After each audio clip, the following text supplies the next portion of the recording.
Mabuhay! It's me, Kirby, Araullo, your friendly Pinoy historian, and again, I have a guest. Hi, my name is Yi, or ako po si Yi. Good job! Niao Zhong Kulumbeo Kirby. Cool. Well, I brought Yi back because last time I did a reaction with Yi, people loved it. People liked you. Yes, thanks for I having swear, me back. whenever I introduce her to people, I feel like they like her more than me.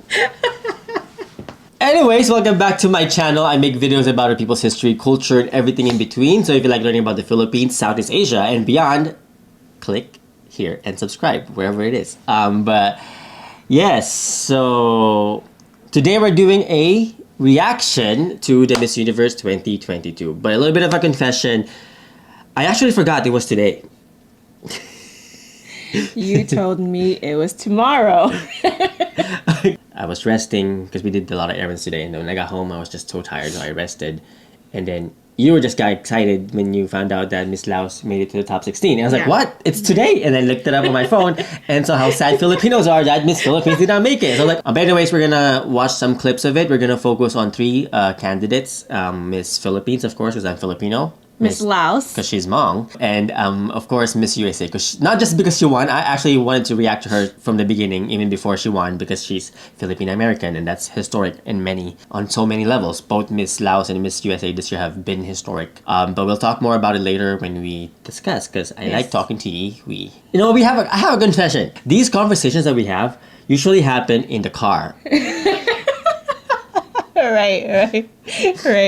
So we both used to live in Davis. We were both UC Davis undergrads. Basically, whenever we go to the gym at 6 in the morning, we go to the gym at 6 in the morning. So sometimes 5 in the morning. Yeah. Because free parking. Right. Because we tried to get that free parking. So we go to this nice bougie UC Davis gym. It's one of the best gyms in the world. We would just talk for a whole hour or so in the car. Yeah. About different issues, different pop culture things happening, whatever's trending, or sometimes real issues that is happening in the world, in the society. We've always wanted to share that as a podcast or as a live stream or something like that. But yeah, we do talk a lot. Maybe before do you want to talk about our backgrounds before we before we watch it, or do you want to watch it first and then talk about our backgrounds? Well, I don't know. We can do a little bit of both. Okay, but yeah, you already know that I'm a historian. I'm a culture bearer from the Kapampangan, Tagalog, Pangasinan, Aita roots, and Mestizo roots. I'm not gonna deny that I have white roots in me. I have white ancestors, so shout out to my white ancestors. Just kidding. I mean, shout out to you too, because people always think that I don't like white people because I'm critical. Because I talk a lot about critical race and stuff, right. But that's not true. I appreciate and I'm cognizant of my white roots. So yeah, I do have white-looking ancestors. I mean, they're really white, and I have uncles who are white passing. But anyways, that's a lot of talking.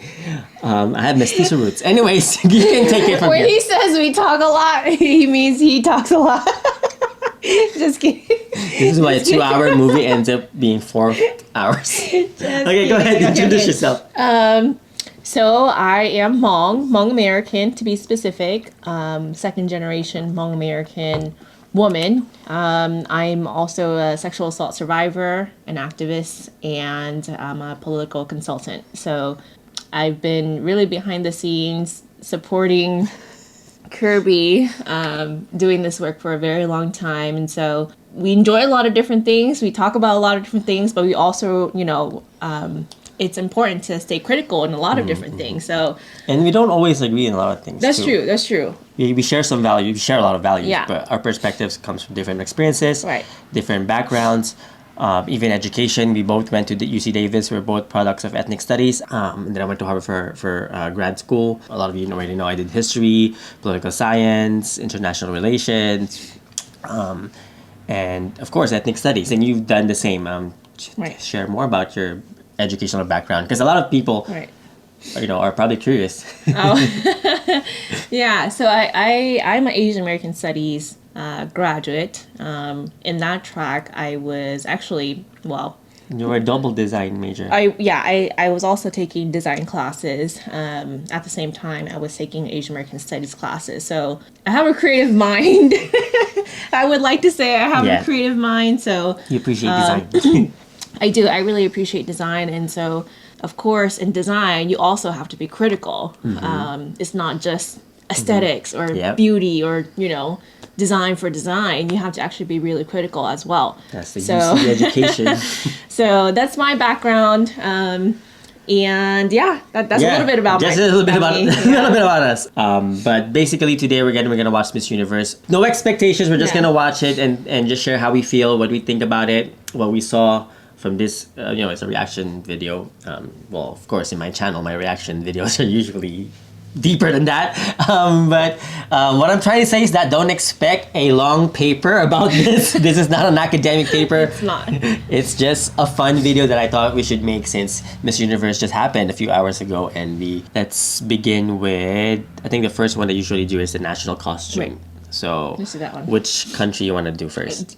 Let's do USA. Okay, Miss USA. So 3, 2, 1, play.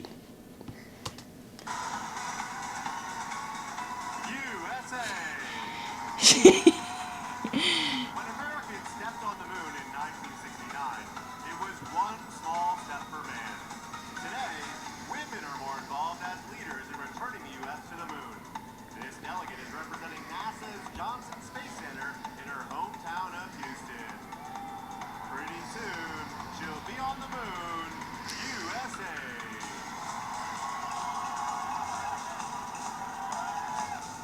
Okay. I mean, I've seen the pictures, but I've never seen her walk on. So this is from the preliminary pageant. Happened a few days before. There's a actual- lot happening, I think. Yeah. There's a lot happening for the national costume, right? I mean, even what they say, women are like becoming more active in leadership roles, but I think women always have been active. They just haven't had that recognition Yeah. for a long time. Yeah. So of course, and then again, going to the moon, that's a huge Hey, accomplishment. yes. But there were black female Yes. scientists who actually Made it possible. to even go to the moon. Yes. Right. So you have to kind of think, okay, yeah, well, Watch that movie. what was it called again? I forgot what it was, but We'll flash it. yeah. Hidden Figures. Right. Hidden Figures. Yes. Because they were hidden and they were actually doing the computation that made it possible. Right. Yeah. So you're right. So I mean, that's kind of just what I thought when I saw that, and when they were saying Yeah. that Yeah. women are now becoming more active Yeah. or part of history. Yeah. And okay, visually there is a lot of going on Yeah, in this there- costume. There's a lot of stars, but I think in a big moon, and I felt bad. I felt like she was kind of struggling classily, pulled it off, but I can tell that she was kind of struggling because the moon felt heavy in her back. But just a little bit of background from what I know about this costume, because I mean this was a few days ago when they released the pictures and clips. Was that she's from Houston, Texas, and there's a NASA. I was gonna say campus, but there's a NASA field there. Yeah. And she's proud of her hometown, and she's representing her hometown in this case. That's why she chose this theme Got of moon landing, and for her it's like the women Yeah. are landing on the moon. And fun fact, this national costume was designed by a Filipino. So her nice. parents had to fly to the Philippines and pick it up a few days or a week How before the pageant.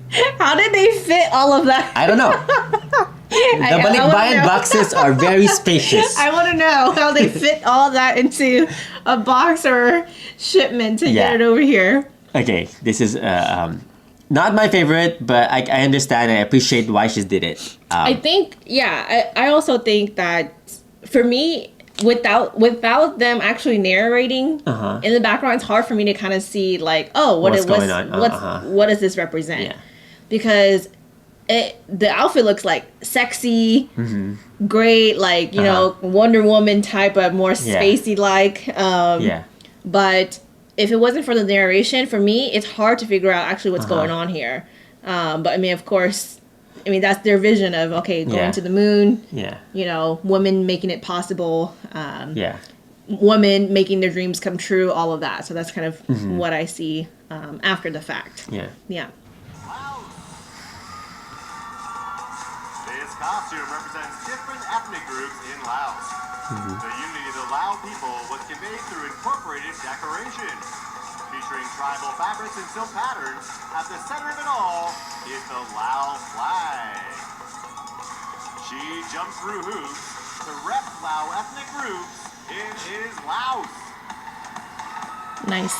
Yeah, it's actually one of my favorite. But I was kind of chuckling. I've seen this clip, but I was chuckling because of the way they tried to rhyme things at the end, like the MC. But anyways, can you tell us more about this national costume? Because there's a lot of things that I am familiar with, that I've seen from you and your sisters clothing during Hmong New Year. Yeah, so can you tell us more about her costume? Because she is ethnically Hmong. If you want to mention that too. Right. Anyway, Right. Well, okay. So I can only speak on what I can recognize. Okay. I believe so. They did say it's based on like 3 ethnic tribes in Laos, ethnic groups in Laos. But for me, I'm not familiar with all the ethnic groups in Laos. But the bamboo flutes that you see in the back, those are Hmong instruments. Yeah. And it's what we call a qing, which is a Hmong bamboo flute. If it's limiting in English terms, but I'm really actually surprised that they used the qing in this to make it the national costume, or be a part of the national costume, because actually it's an instrument that only men primarily play. So I mean, of course, it can be used for like weddings, funerals, anything really, in order to court girls, court women. It could be used in a lot of different situations. Yeah, it's a traditional indigenous musical instrument. Right, that I see hanging on the wall of your house, and I know that you've my heard, dad has quite a lot. And I've heard your dad play it too, and your brothers too. And I love the sound of it too. Actually, whenever I hear the sound, I think of my dad instantly, because I grew up with him always playing that. Yeah. And of course, for me, as a little kid, I never knew exactly how much I appreciated it until just recently, because again, when you start to learn more about your roots, your heritage, your culture, like all these things come into play. So for me, like growing up and hearing that, again, whenever I hear it, I instantly think of my dad. So that's a beautiful thing for me, and in terms of what I cherish and what I want to appreciate about the Hmong culture. I think she's also wearing a sao. I was going to ask you, talking about the sao. Which is like a silver necklace. You see this a lot in like Hmong traditional. You have a lot of it. I know. I have a lot in the room. I have a lot of I have a lot of that. But then I meant like you will see a lot of that in Hmong traditional attires. And it's not the same thing for each one. The unique thing is that a lot of times most of them look alike, but sometimes it's also very different. So just design wise, it can be looking different. But that's very classic of Hmong attire, especially Hmong woman attire. The men, they have it too, but smaller. It's not as intricate. I like that. And I see the little pom poms. Pom poms are like things that, of course, we see too everywhere. We see the pleated skirt, which is a thing of the Hmong outfit as well. We see the shaded little Those are heavy. apron. Yeah, when you think about it, actually, this outfit is actually really heavy. Yeah, because the thing in itself is heavy. So and then the sao is heavy. Yeah, the sao is heavy. Pleated skirt is heavy. Even the headdress, like the headdress looks super heavy. Yeah.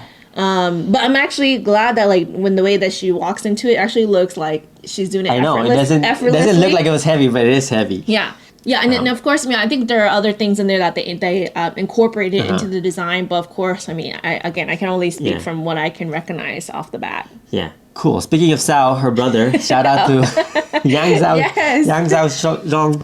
Sorry, mispronounced it. Can you say it right in Hmong? Yes, Yashao Hyung. Or actually, in the Hmong community, Dr. Yashao Hyung. Yeah, I just call him Sao. We call him Sao. Her older brother is actually a prominent Hmong scholar. He's the first Hmong studies professor in the United States in history.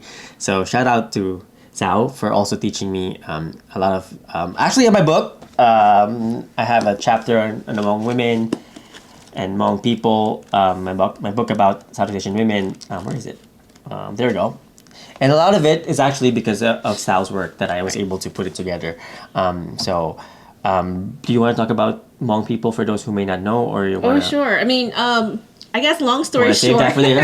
There's more videos. Yeah, there's about more later, but I guess yeah, or actually we'll do it right now because Okay, again yeah. it's I think it's a big introduction to Yes. what is Hmong people, Yeah. what are Hmong people. Yes. So Hmong people are an ethnic minority group in Laos, Thailand, Some in Vietnam, Vietnam. Records have it that we had traveled down from southern China to what is now Laos and Thailand and Vietnam. too. In this book. So we are still a very small ethnic minority in everywhere around the world, but gosh, I mean, there's so much history. Yeah, There's, yeah. Like when I think about it, I'm like, I don't know where to start actually because there's so much history. But just given that we had as maybe around mid 1800s, we have some records of Hmong people migrating down to Laos from southern China. We set up roots in Laos, and I believe during the Vietnam War, a lot of the Hmong people were affected because of the communism that was happening in the country as well. To take out the filter, the United States took advantage of the Hmong people, took Right, advantage of their position, Right. how they're experiencing the war, that they used them to fight the communists in Laos, right. In a war that was never their war to begin with. Right. So they really it was a proxy war in many. That's how the term for it. It was a war where it's called a CIA secret war because they kept it a secret that they were actually arming and training Hmong soldiers to fight off other people in Laos, Right. other ethnic groups in Laos, and it was bad. It was a Yeah, mess, right. and that's mostly. Sorry if I don't want to No, take go over. ahead. But that's mostly why they were now stateless. That's Right. why a lot of the Hmong people are now in the United States, in France. There are other We're, I countries mean, too, yeah. Australia, Canada, we're kind of everywhere, 'cause but nowhere at the same time. Yeah. They're among the refugees because when we think of the Vietnam War, people think of the refugees. Usually, what they think of is the Vietnamese refugees, Right. the Cambodian refugees. But sometimes they don't know about Laos, or they don't even talk about Right. Lao refugees and even Hmong refugees Right. and Mien refugees. So there's a lot of refugees because of the war that was brought by the United States in Southeast Right. Asia. And yeah, I think when I was younger and kind of how I learned the history Yeah. is that like, oh, like the Americans offered us an opportunity Yeah. to get out, right? To get Yeah. out of Laos to you know, and it's Yeah. this whole idea too of this American Uh-huh. dream. It goes back Yes. into like saying, hey, well, we're giving you this opportunity to have a better life in the United States. But actually, well, who What? created this I was gonna say. situation in the first place? I was gonna say right? they're not Right? talking about like well Right? who made so, it.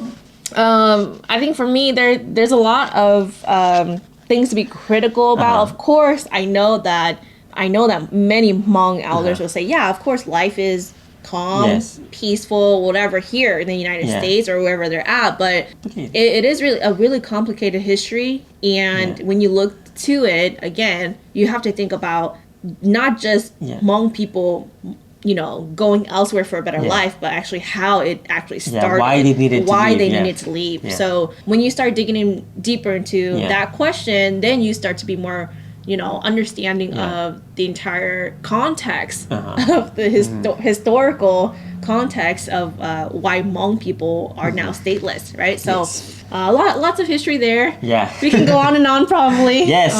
But Maybe we should do an episode with your brother. Yeah, Yeah. maybe we And your should. dad. Actually, I Oh, just want to right, give a right, shout out to your dad oh, too. yes. I don't know how to say his name in Hmong. Can you say his name in Hmong? Yeah, Bo Hyung. Yeah. So his dad, sorry, Filipino. Our gender in Tagalog, in Kapampangan, our gender in our languages are neutral. Our pronouns are neutral. So, Yeah, that's okay. anyways, her dad is a culture bearer.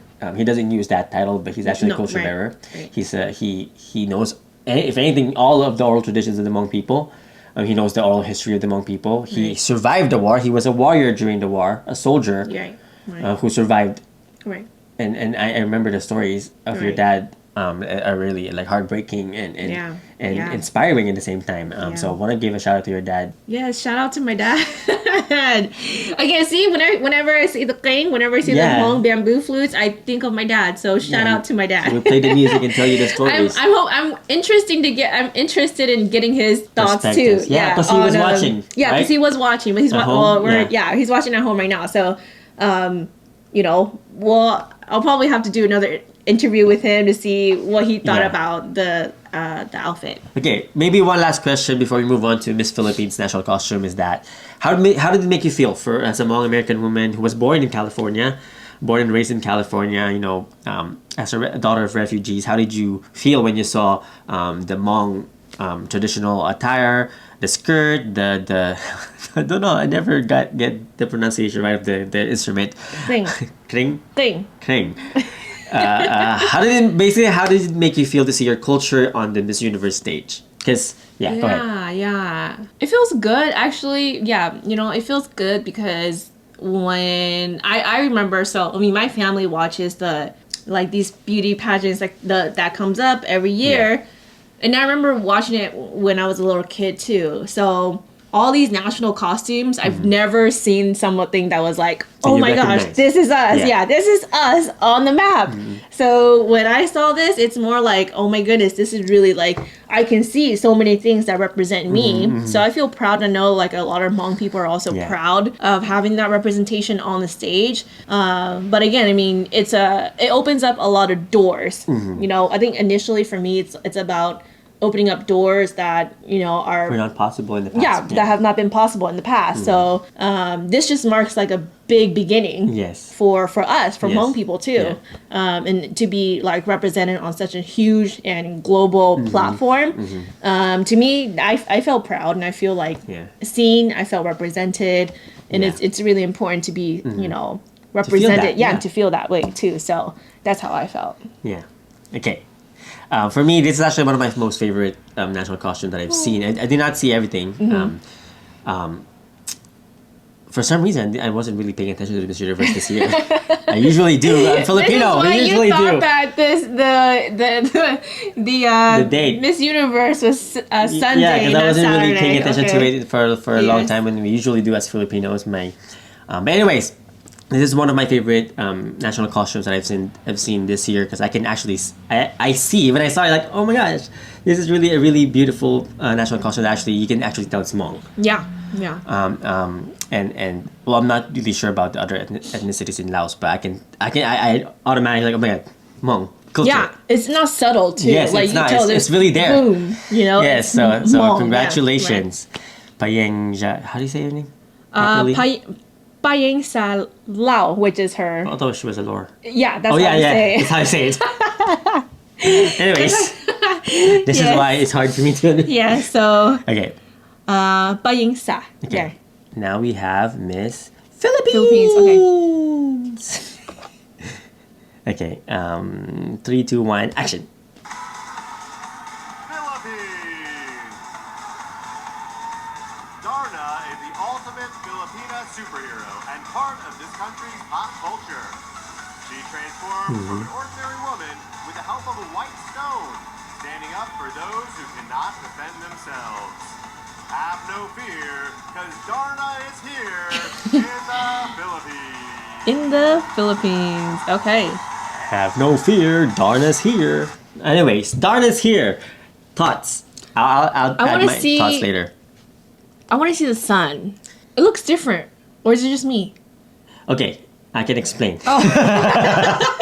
Wait, hold on. No, wait. Yeah. Tell me, because I was like, I was just looking at it now. I'm like, how come it looks different from what I remember how the Uh-huh. Philippine sun looks like? Yeah. Okay. Tell me. So there's a lot of layers in this. I'll talk about more Darna later, but I'll answer your question right now. The sun in her back is to symbolize, I guess, the Philippine sun, but at the same time, it's a traditional headdress that you see a lot in a lot of the statues of saints and of the Virgin Mary, mostly the Virgin Mary, that has that rays of the sun in her crown. The halo actually is the halo. So I think they purposely made that a design based on the sun and the halo got it, of okay. the headdress of Miss Philippines. It was in her back, but yes, it's Darna. Any thoughts about Darna? Yeah. I mean, I think, okay, so I've probably seen just that, like a few trailers or a few videos or photos of Oh, Darna. yeah.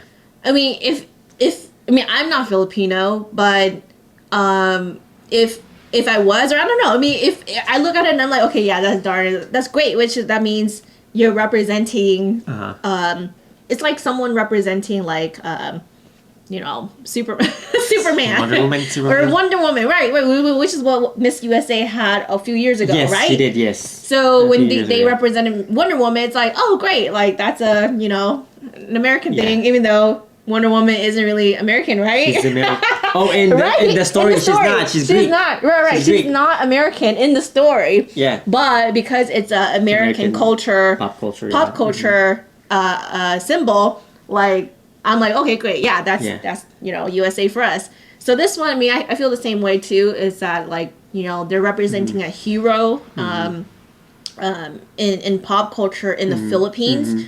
So it makes sense. But for me, I guess because I'm not Filipino and I'm not from the Philippines, it doesn't it's different from how I see it from the Hmong, like Miss Laos, Miss Laos, like, oh my gosh, that's me. That's me right there. Yes.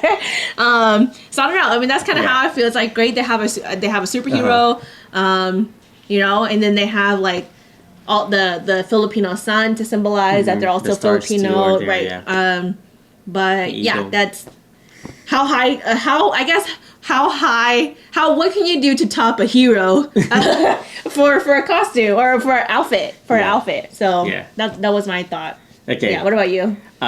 This national costume from the Philippines this year is actually very controversial, especially in the Philippines. A lot of fans, pageant fans, did not like it. A lot of pageant fans loved it. So it's a polarizing national costume. A lot of it because a lot of people are expecting like something more cultural. They're expecting like, there's a lot of indigenous groups in the Philippines. How come she didn't use any of those culture? And it is the first time that we use pop culture in our national costume. For the longest time, our national costumes are usually the colonial Spanish. They're not Spanish dresses. They're Filipino dresses from the Spanish period, the Filipinanas. So the different versions of the Filipinanas we've seen in the Miss Universe pageant, and we got tired of that. And a lot of people are like, why don't we draw inspiration from our indigenous groups? Although, fun fact, several years, or like here and there, they would use indigenous inspiration for their culture. I mean, for their national costume in Miss Universe.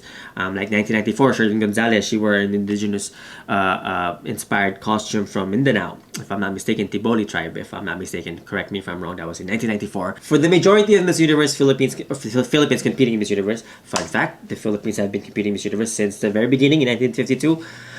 But since the very beginning, whenever they do national costume, the Filipinos have been wearing the same theme. Not always, but for the vast majority of it, it's the same Filipina type of attire. Different versions of it, because there's also different versions of Filipina throughout the 300 years of colonialism in the Philippines. But anyways, now we see more of the indigenous culture being promoted in this way. Catriona was a combination of a lot of different indigenous groups in the Philippines, and she had a huge parol behind her, which is from my province in the Philippines. So they were just saying that a lot of them are upset because they were expecting that type of why is it more cultural? Why is it a superhero instead of like a traditional clothing? But there's also people who defend it by saying that of course it's pop culture. We've seen Miss USA use Wonder Woman. Last year Miss Canada was wearing a superhero outfit. I don't even know which superhero that is. Yeah, so it's not the first time that a superhero was chosen as a national costume, and I feel like a lot of my fans are gonna expect me to be upset about this national costume because I advocate for indigenous cultures, pre-colonial cultures and cultures and history in the Philippines, pre-colonial traditions. I'm actually not upset. I was pleasantly surprised that she chose Darna because. What do you call this? Because Darna has been ingrained in Filipino pop culture for many decades. Since the 50s, since the 40s even, 30s I think. I forgot. I'm blanking out. I made a video about Darna's history a few months ago, so check it out in the links up here down below. I'm blanking out on the date, but Darna has been around for a long time. Darna is a comic book superhero that actually predates Wonder Woman. So people are always comparing it to Wonder Woman, like, oh, it's a copycat of the Philippines, but not. It is actually created at least a few years before Wonder Woman. And it was created by Filipino, Mars Ravello, the late Mars Ravello. Shout out to his family, who also actually gave permission and blessing to her for her to use this national costume. So the family supports her in this. The family of the creator. But anyways, my family has also been involved in the creation of Darna. My grandpa's side of the family were in the publication business. They were they practically held almost the monopoly of Philippine comic book industry back in the 50s, 60s, 70s, 80s. But anyways, you can watch the video about the comic book history in the Philippines in that Darna video that I made. But my point is, Darna has been a huge symbol of women empowerment in the Philippines, of a female hero. Even the inspiration for creating Darna was actually the comic book creator's Mars Ravelo's mom, because his mom was a single parent back in the 30s or 20s. You know, and back then to be a single parent was a huge thing. It was a stigma. So for him to see his mom as this hero to bring them up, working by herself, back when a lot of job opportunities were not open to women, and so he was really inspired by his mom. He saw his mom as a superhero, so he created a hero based on his mom, and that's how we end up with Darna. So Darna has a huge fan base in the Philippines, and in Southeast Asia. Right. There's actually a version of Darna in Indonesia that they also created after Darna. But my point is, Darna has been a huge symbol of women empowerment, of a woman, a superhero. Breaks gender barriers, that saves the day. The one thing about Darna too is that she's a normal person. She's usually a poor person who lives in the slums, in the urban poor communities. So she knows the struggle. She's a hero. There's a lot of layers about Darna. But anyways, my point is she's always been a symbol of women empowerment. So I don't have a problem with her, with Celeste choosing Darna as her national costume. I don't, because pop culture is still part of our culture. Right. And if we think about it, all these traditional things that we have, like the malongs, for example, the kring, for example, at one point in our people's history, maybe 1,000 years ago, 500 years ago, these were also their pop culture from back then. Right. When kring was first created, I believe, many hundred years ago, it was like the modern instrument, right? Right. I mean, if you think about it. Right. So for me, for people to be mad that it's Darna, it's like don't be stuck in the past. I'm a historian. I always study the past, but it doesn't mean that I'm stuck in the past. Learn the lessons from the past, and that's how Darna was created, because the Philippines, historically speaking, has been home to powerful women. I have an entire book, not this one, about pre-colonial women in Southeast Asia, particularly not particularly, but 5 of them or 6 of them or something, 7 of them, 8 of them. A lot of them are from the Philippines, because the Philippines have always been home to powerful women, pre-colonially, colonially, even during World War II. Oh, we're talking about beauty queens. My Lola, my grandma, from my dad's side of the family, she's Pangasinense. She was a World War II guerrillera. She fought the war when she was a teenager. With all her sisters, were part of the guerrilla army who defended the Philippines when the Japanese invaded the Philippines and the Americans left. They were defending their communities. There's dozens and hundreds of women in World War II in the Philippines who actually fought the battles to save the Filipinos from the genocide that was happening, from the violence that was happening. One of them is my Lola, so shout out to my Lola in heaven. Love you, Lola. And actually, after the war, my Lola became a beauty queen. So immediately after the war, they had a beauty pageant in Pangasinan.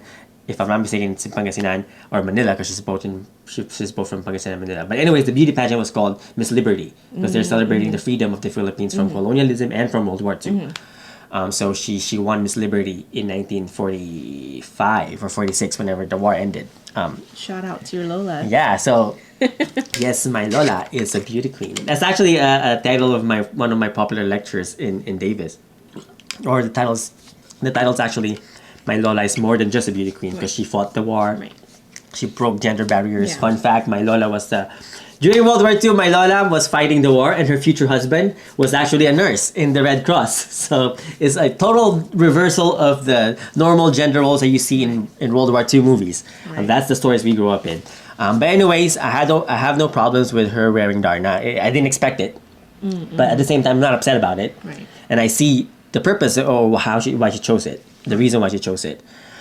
So I guess if you look at if you look beyond what you physically see yes, for the design, yeah, I mean, my thing is that it's a symbol of woman empowerment, and it's a symbol of the strength of women in the Philippines. yes, Right? You don't, like, when I think about, it's not just Darna. Darna is a superhero, which is great, right? But what I'm looking at when I'm looking at these national costumes is that I'm looking for what it stands for Yeah, yes. versus what you actually see, like On the what you surface, physically yeah. see on the surface.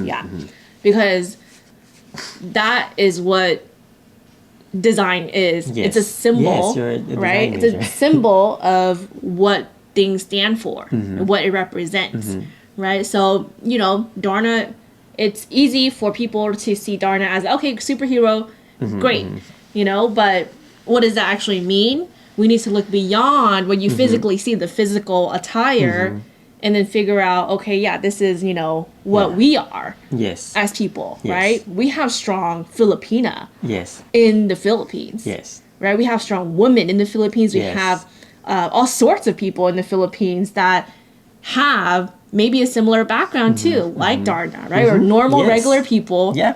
with our super abilities, Yes. to uplift our own people. So that's kind of what I see when I see Yeah. this, attire. Again, design is beyond what you just see. It's Yeah. Again, what it represents. Yes. Yeah. Yeah. So speaking of which, actually, let me just do not a plug, but a tangent. You talked about the backstory of Darna, and a lot of movies, and a lot of versions of the source of Darna, because there's been many versions of it.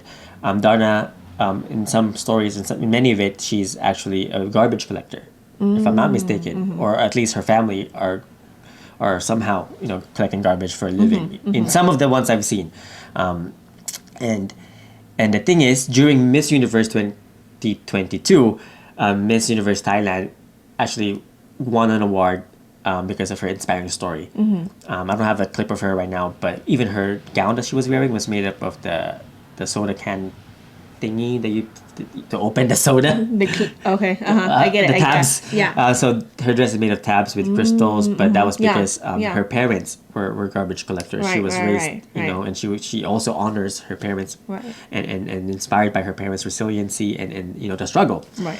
So that's like similar to Darna's story. Yeah, if you look at just a clip, at the soda tab, it's just a soda tab. Yeah.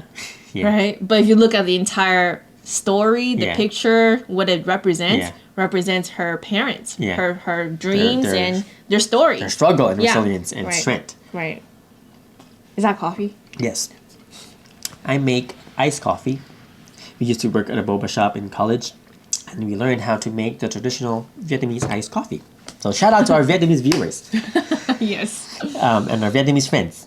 But anyways, what I also want to share about national costumes is that we have this expectation for it to be always traditional, to be always, because it's to show traditional Right. costumes from the different countries that Right. are competing. But if you really look at it, Miss Universe is not a venue for the most authentic traditional costume. Right. If I were to be honest, Miss Universe throughout these decades have always been using, or it's nice to see these costumes, but at the same time, a lot of times they're surface level. A lot of times they're just like wearing something that, it's a Filipino thing, it's a Japanese thing, it's a it rarely do we see people really purposely choosing whatever the national costume is to represent what they stand for. More recently, in the past, it's always been like just a parade of nations. That's actually what they called it back then in the 90s, at least in the 90s when I was young. They called it parade of nations. It's just like a fun parade to show off your national culture, which is fine. But my point is, a lot of people are angry because again, it's not traditional enough. Right. One, it's traditional. For me, it's not traditional enough in the sense that it's a pop culture, but pop culture is a huge part of our culture today. It's a huge part of our identity today. So I understand why she chose it. I'm not upset about it. And although, to be honest, I kind of share the same feelings. I would love to see indigenous culture being promoted, being Right. showcased, like Catriona Gray did in 2018.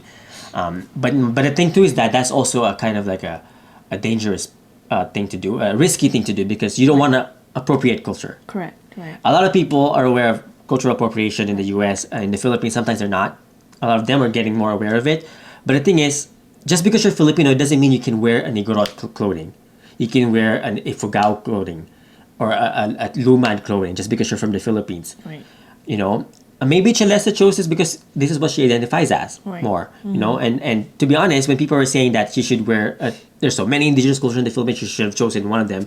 But what if she chose one without asking their permission, without their blessing? Right. That would have been. That would have been worse. You don't want to cross that boundary. Right. You want to do something that actually represents you. Right. And for example, when Catriona did it, she mixed a lot of different traditions and cultures, but that's because she traveled across the Philippines Right. and immersed herself with the communities. There's actually video clips of it online that you can find where she actually immersed herself in the community and the indigenous people actually giving her these things, giving her permission to wear these things, and represent the Philippines. So it's like a hit or miss. Right. So for me, I would have loved to see more of our traditional pre-colonial indigenous cultures that are, even colonial. Actually, I appreciate the colonial outfits too. It's just how the way I guess it comes down to how you pull it off, how you design it, and how you embody the meaning that you want it to express. Right. So because again, Miss Universe is not a competition for traditional things. It's a competition for beauty, brains, Yeah, and to summarize it, Miss Universe is all about what do you call this? Well, one, representation, two, an empowering image. Not necessarily. We'll get into details later. I mean, there's a lot of layers and things to be critical about Miss Universe. But my point is, I don't mind if she's not wearing an indigenous culture. I actually would like her to, or I would actually mind more if she actually wore an indigenous culture, or if she mismatched a traditional thing from different. To be honest, yeah. a lot of Filipinos do this. A lot of Filipinos would wear traditional clothing from different parts of the Philippines just because they're Filipinos. Maybe it's a safe choice for Celeste, but at the same time, it's an empowering choice. It has a message out there that she wanted to convey, and she conveyed it. Right. So, well, don't be mad at me just because I'm not mad that she chose this. Anyways, yes, I'm not mad about her costume. I appreciate why she chose this. I'm pleasantly surprised why she chose it, or when she chose this. She actually got the stance of Darna too. Anyways, okay, should we?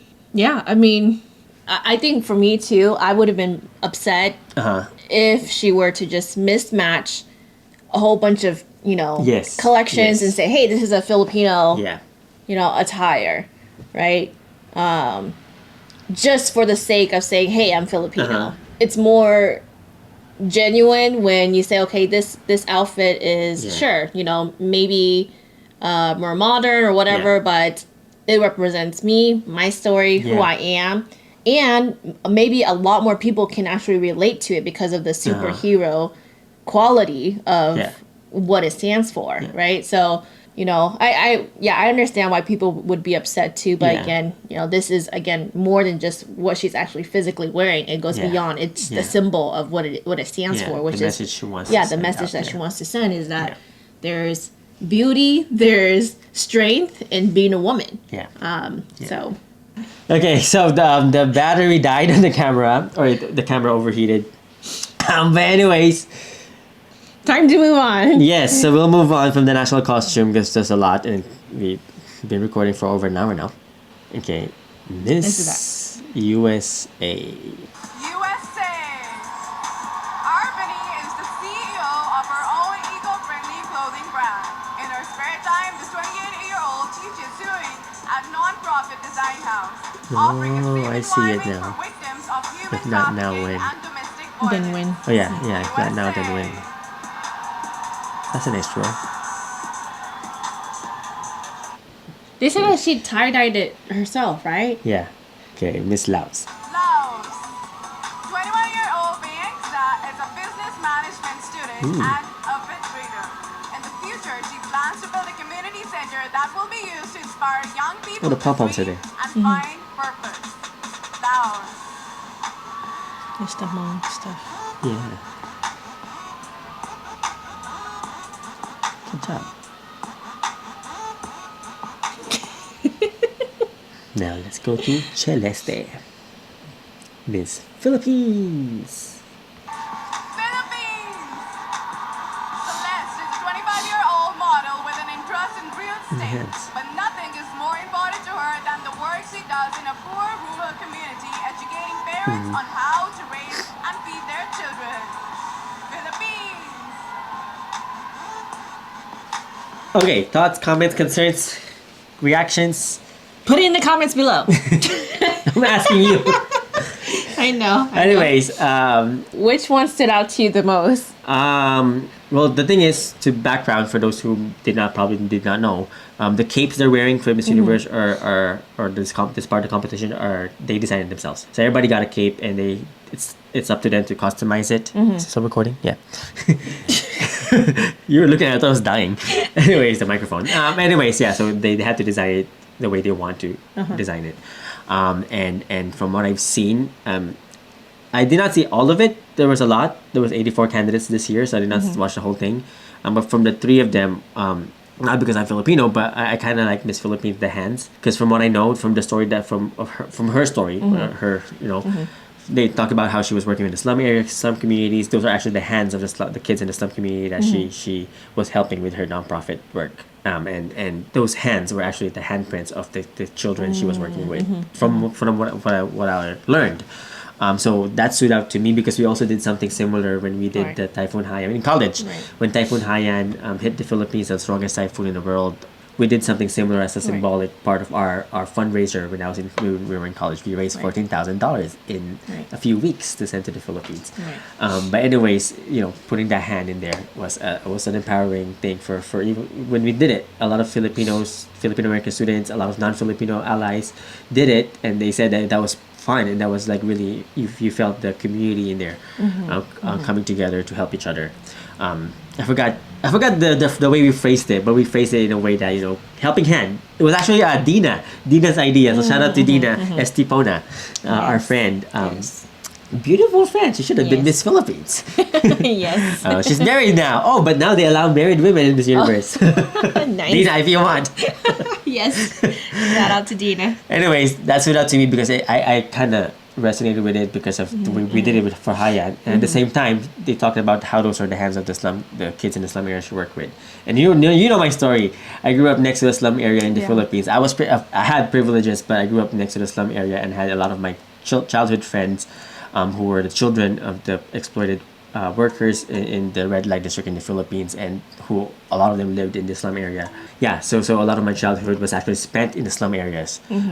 It's a very unique childhood that I had, where I was both privileged, exposed to this people with power. At the same time, the next day I would be playing in the rivers of garbage, fishing. We were looking for things for their family to help sell, and anyways, I can talk more about it in a future video or later, but that's why it resonated with me, because of the story behind it, of the people in the impoverished areas in the Philippines, of marginalized communities in the Philippines, and yeah, it reminded me of my childhood friends and the community we built in those communities, even the communities that we visited during our medical missions with NAFCON in the past few years that I've been part of NAFCON. But anyways, for you, what do you think stood out or Yeah. Well, design-wise, more Miss USA.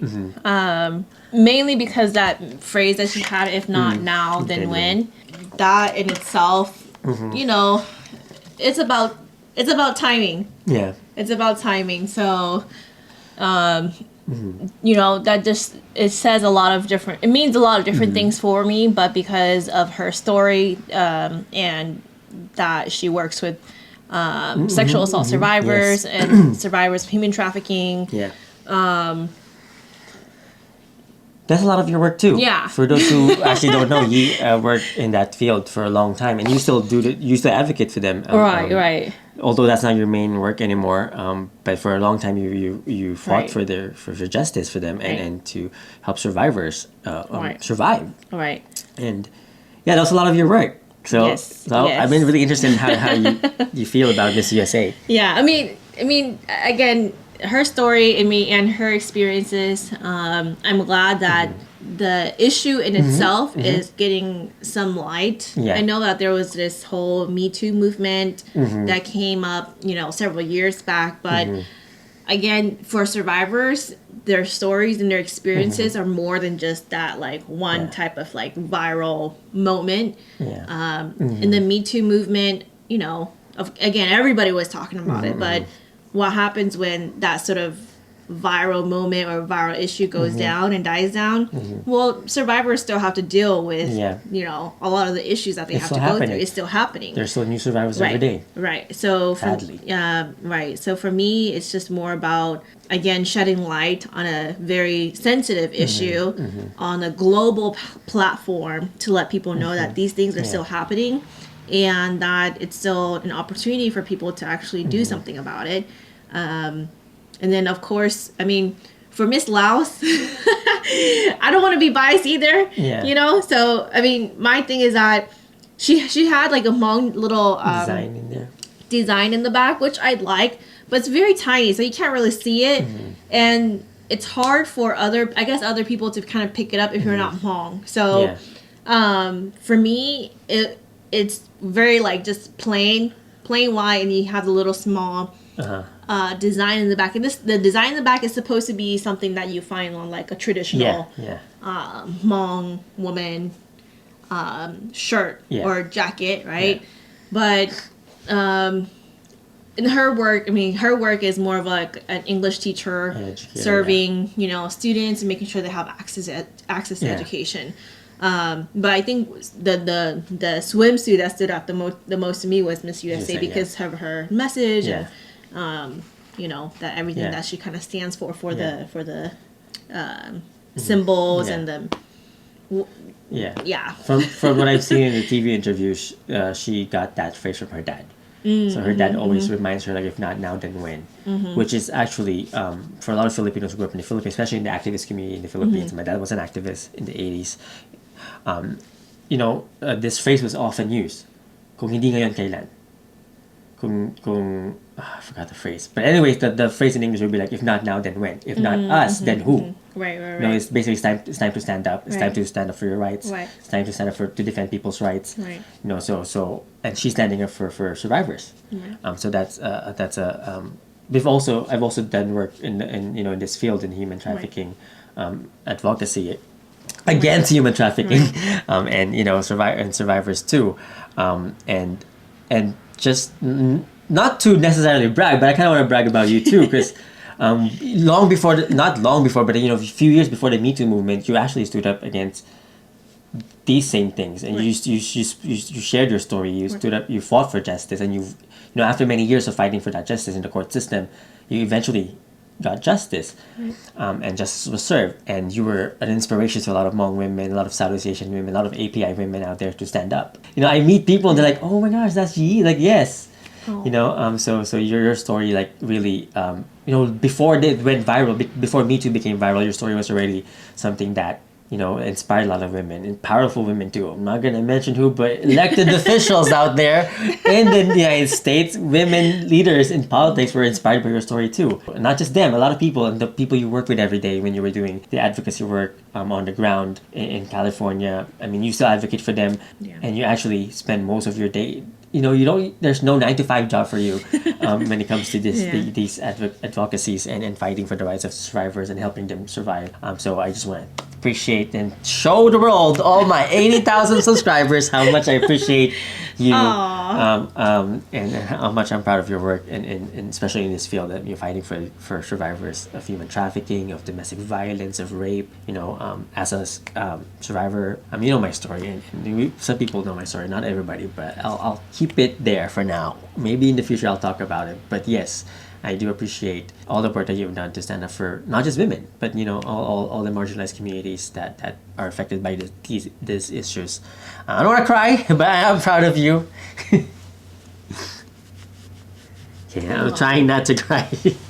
But yes, I am proud of your work, and it was a struggle for you to stand up. Even, you know, there was a lot of backlash when you stood up. Even, you know, I'm not gonna mince my words. Even from your own community, and it happens in any community. Even for Filipinos who stand up for these things, that sometimes they get backlash. A lot of times they do get backlash, and you know, there's a lot of victim blaming. So I'm proud. It was a hard struggle. It was really a struggle, but you pushed through, and you inspire a lot of women, countless women out there, not just women, but also, you know, queer people, other people who are also victims of these violence. And I'm proud of you, and I want to cry, but that's also when our relationship started. I love you. I love you too. Anyways, back to Miss Universe 2022. A lot of people, we just talked about women empowerment, women Right. survivors and stuff, and there's a lot of criticisms of Miss Universe. I have a lot of criticisms of beauty pageants in general. For me, when you criticize something, you have to see it holistically. You know, you don't only criticize one aspect of it. You have to understand the whole picture. One of the biggest criticisms of beauty pageants is objectifying women. Right. And in the history of Miss Universe, is really rooted in that. So if people don't know that Miss Universe, Miss World, these two pageants, these two major, biggest pageants in the world, started as competitions to sell bikinis. Back when bikinis were not that, were just being introduced to the world in the 50s. They started this beauty pageant to show off bikinis. So it's really objectifying women, selling sexiness, and it's all about, a certain body type. It's all about a certain type of beauty from a Western standard, actually. They're both Western. Miss World is owned by the British people. Miss Universe is owned by the Americans. And it was a competition for both of those companies who wanted to sell more bikinis. Miss World was first in 1951. If I'm not mistaken, 1952, this was Miss Universe. And I think Miss World actually started in the US too. But anyways, my point is, they started off as literally objectifying women selling swimsuits. But we cannot deny the fact that over the decades, over the years, it evolved in many ways. And again, there's a lot of layers into it. I'm not defending beauty pageants, but also I'm not, condemning them 100%. I think we have to study it. Maybe I'll make a video in the future just talking about the history of beauty pageants and what it means. Because if we think about it, actually, this whole objectifying of women in beauty pageants started when capitalism came in the picture. Because beauty pageants have been around for most of human history. A lot of the beauty pageants we know today are rooted in, for example, in European medieval culture of, celebrating, of choosing a muse for their festivities, May Day Queen, something like that, back in the medieval period. In the Philippines, we have a really religious procession, not a pageant, a parade, a procession of, we call it Santa Cruzan, celebrating Christianity. But each of the beautiful women that were chosen to represent different ideals, like there's Miss Justice. There's a lot of them, but they usually embody something ideal, like a value that the community values, and the same in the medieval Europe. My point is, there are still criticisms of those traditions, but really the biggest problem when it comes to objectifying women in beauty pageants started because of capitalism. Started because they used these traditions of celebrating women to suddenly sell products that skimpy clothing, the controversial skimpy clothing bikinis, It's only recently that women are more empowered to actually be empowered in wearing. Be empowered in wearing bikinis. Right. They were stigmatized for it before. And anyways, it's a really, my point is it's a really complicated topic. It's a really complicated industry. In many ways, the industry, I think, is trying to evolve, to adapt to the modern times. There's still a lot of criticisms in there. There's still a lot of things we can criticize in there. There's still a lot of problematic things that happen. But in many ways, it's not, for me, it's not a black and white issue. That's what I'm trying to say. A lot of people are condemning it right away because it's objectifying them. And I'm not saying this because my Lola was a beauty queen. Both my grandmas were beauty queens, and my great grandma was a beauty queen. My grandma's in-laws were all beauty queens. Most of them are beauty queens. My cousins, a lot of them are beauty queens. Family friends are beauty queens. My uncle's exes are beauty queens who competed in Miss Universe. So I'm not saying this because I come from a family of beauty queens, but I'm saying this as an activist, as someone who grew up with beauty pageants all around me, as someone who have, I guess, exposure to both sides of the criticisms and from within, for people who celebrate it. My point is, it's not a black and white issue. Yes, I do have criticisms of Miss Universe, but it's not wrong to actually watch it too. And at the end of the day, it's actually entertainment in a way, but there's an empowering message somewhere. Also, I mean, the thing is that it's not wrong to feel good in your skin. It's not wrong for you to feel proud of who you are, your body, so it's a whole meaning when people actually reclaim that part of the stigma is that we're no longer stigmatizing people who feel good about themselves, people who love themselves for who they are. So well, it started off as something Right. based on the male gaze, Right. How men see women. But in recent years, if I were to be honest, they're trying their best to correct that, to rectify that. Miss Universe used to be owned by Trump. He's a huge misogynist, but now it's owned by a trans woman from Thailand. So there's a lot of things happening within these pageants that we shouldn't ignore just because we overall criticize it. Right. I actually want to read something that a friend of mine, a scholar, a Fulbright scholar, Professor Chong Jose Santos Ardivilla, did I say that right? They posted a status right after Miss Universe earlier, and I just want to read it. Professor Chong said, "What I like about Miss Universe pageants is the heaving, intricate operations of identities, geopolitics, market reach, shifting notion of beauties, and my favorite part, bardagulan ng mga bakla globally." I don't know how to explain that in English, but Filipino viewers, you know what it means. Bardagulan ng mga bakla globally. I guess it's like a competition between queer people globally. And I know some gays will be like, I don't like beauty pageants. But you have to examine why many Beckys is also not a term for queer people in bakla or gay people in the Philippines. But you have to examine why many Beckys love them. The pageants are seen by many Beckys as a platform to be seen. Albeit in a projection, an avatar of self and beauty. So they see themselves in these pageants. It is the Becky participation of beauty, hairdressing, fashion, interior design, or any endeavor that involves curation and assemblage that is at the core. And beauty queerness are intricately woven when the society sees and treats you like a scourge. Your connection and manifestation to beauty is one of your few avenues of participation and visibility. I have heard many second wave feminists who think beauty pageants are exploitative and reinforces the objectification of women's bodies. That to me misses the point of an international beauty pageant where communities, and not just nations, are involved. The contestants have agency. They chose to be there. Exploitation would be operated on being forced to. Plus, it is a great layer that a trans woman now runs Miss Universe organization. This queer visibility, asserting that beauty is not upon the dictation of men, but of fellow women. The judges are women this year, in particular, even last year I believe it's all women. Okay, the judges are women. The ones who were selected in the top 16 are not just beautiful, but active participants in their communities for change. They're not just beautiful, they're really active. And this is among the many reasons why we Beckys love the Miss Universe pageant, because it affords us a glimpse of a fantasy of being that crowned beauty, radiating and being fawned over by multitudes, not just because we are pretty, but because we matter and we make decisions and actions that may perhaps change the world, the universe rather. And that's how he ended the status. So that's from Professor Chong, a Fulbright scholar. Nice. Yeah, it's true. I mean, again, it's seeing ourselves in them, and the contestants who are, again, on a global platform for their beauty and brains. So if we can see a little bit of ourselves in them, I mean, that's empowerment.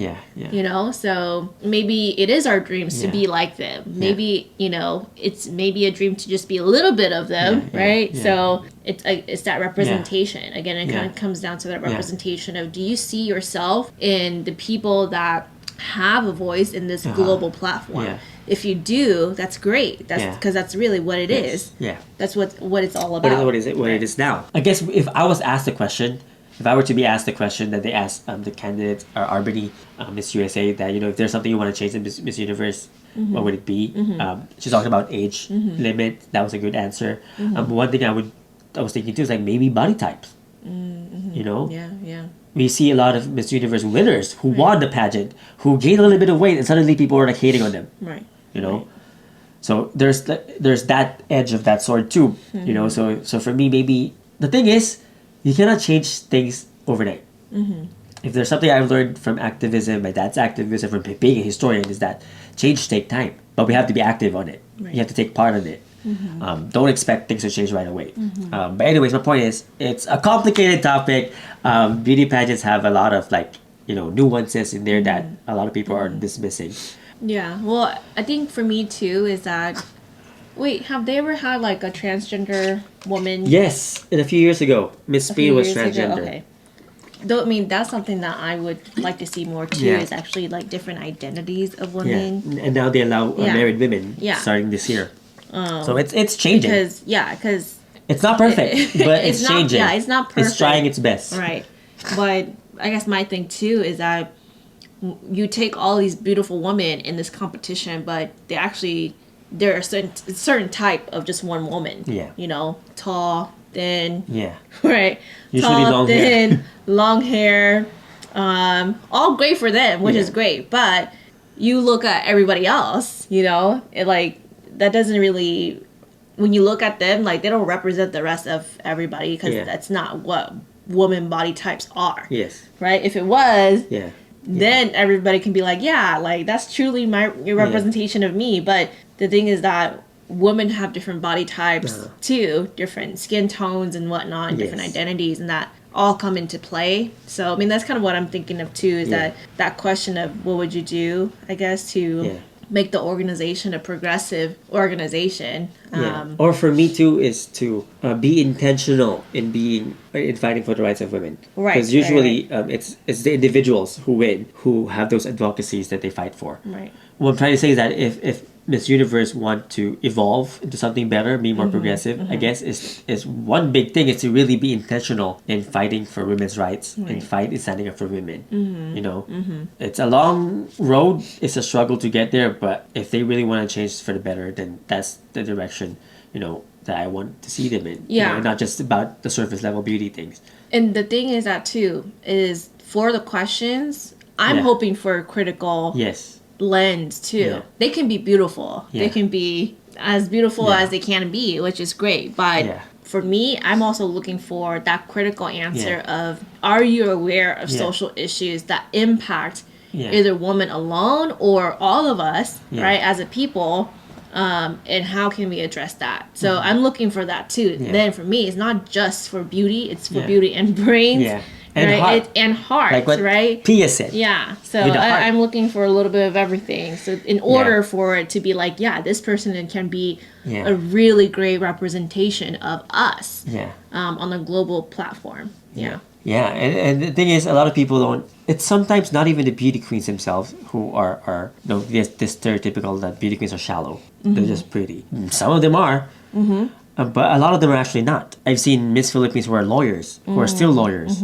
Miss Philippines who are an architect, or someone who Miss Philippines who never finished her education, but after she won, she ended up becoming a lawyer. You know, these things. And I just sharing from my own perspective as growing up, having both my grandmas as beauty queens. One of my grandma again fought World War II. You know, defended, literally risked her life to help the community, defend the community during the war. Right. And my other grandma, my grandma from SoCal, she was a beauty queen too, and she stood up against corruption in the Philippines. So a lot of these women are actually very smart, very critical, very sharp. But the thing is, we got used to the stereotypical beauty queen that society wants us to believe that they're just beautiful and skinny. Right. You know, but we forget that a lot of them are also very smart, very sharp, very active in the community. That's the biggest part of that of what I see now in this pageants. Like nowadays, a lot of these beauty queens are actually active in the community, Yeah. and we can actually use their influence to spread awareness about a lot of issues. I see a lot of it example from my own I was gonna say grandparents, but my grandmothers who really stood up and defended the community, did what is right, and they were really sharp. They're not just beautiful. I'm proud that they're both beautiful. Both of my grandmas are beauty queens, but at the same time, they're very sharp. They're very smart and very fearless leaders in the community. I just want to give a shout out to all the beauty queens out there who are doing the work Yes. we even have a beauty queen in the Philippines who was part of the movement against the dictatorship in the Philippines. Maita. I think she recently passed away. So there's a lot of activists who were beauty queens at one point, you know. There's a lot of layers in beauty pageants. It's not the perfect thing in the world, but it doesn't mean that all beauty queens are dumb. It doesn't mean all beauty queens are stereotypically just surface level, Right. shallow. Yeah. And it doesn't mean that beauty pageants nowadays are just purely problematic. Right. Okay.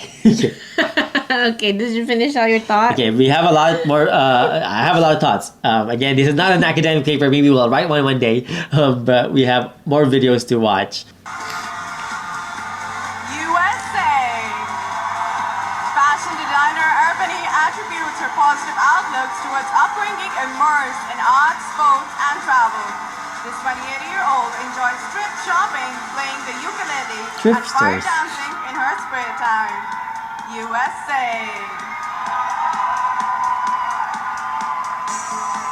This is Miss Laos prelim gown.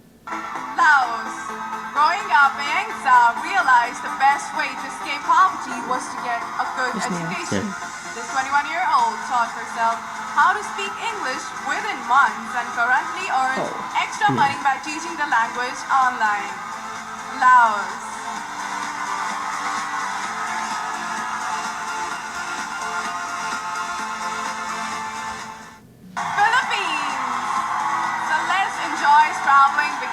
besides challenging herself to learn new languages.